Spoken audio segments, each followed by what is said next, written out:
Space expenditures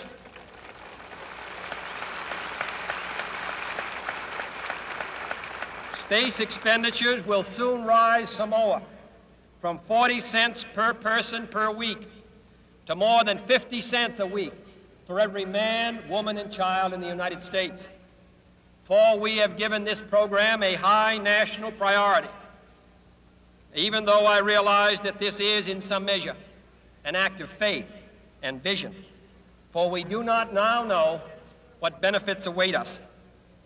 But if I were to say, my fellow citizens, that we shall send to the moon 240,000 miles away from the control station in Houston, a giant rocket more than 300 feet tall, the length of this football field, made of new metal alloys, some of which have not yet been invented, capable of standing heat and stresses several times more than have ever been experienced, fitted together with a precision better than the finest watch, carrying all the equipment needed for propulsion, guidance, control, communications, food, and survival, on an untried mission to an unknown celestial body, and then return it safely to Earth, re-entering the atmosphere at speeds of over 25,000 miles per hour, causing heat about half that on the temperature of the sun, almost as hot as it is here today,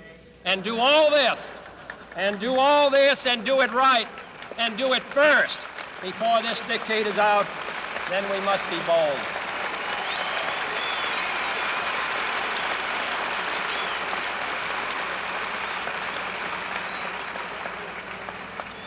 I'm the one who's doing all the work, so we just want you to stay cool for a minute. However, I think we're going to do it. And I think that we must pay what needs to be paid. I don't think we ought to waste any money, but I think we ought to do the job. And this will be done in the decade of the 60s. It may be done while some of you are still here at school at this college and university. It will be done during the terms of office of some of the people who sit here on this platform. But it will be done. And it will be done before the end of this decade. And I am delighted that this university is playing a part in putting a man on the moon as part of a great national effort of the United States of America.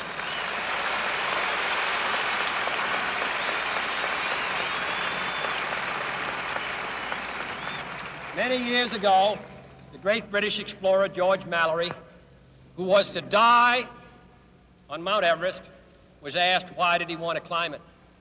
He said, because it is there. Well, space is there, and we're going to climb it. And the moon and the planets are there. And new hopes for knowledge and peace are there. And therefore, as we set sail, we ask God's blessing on the most hazardous and dangerous and greatest adventure on which man has ever embarked. Thank you.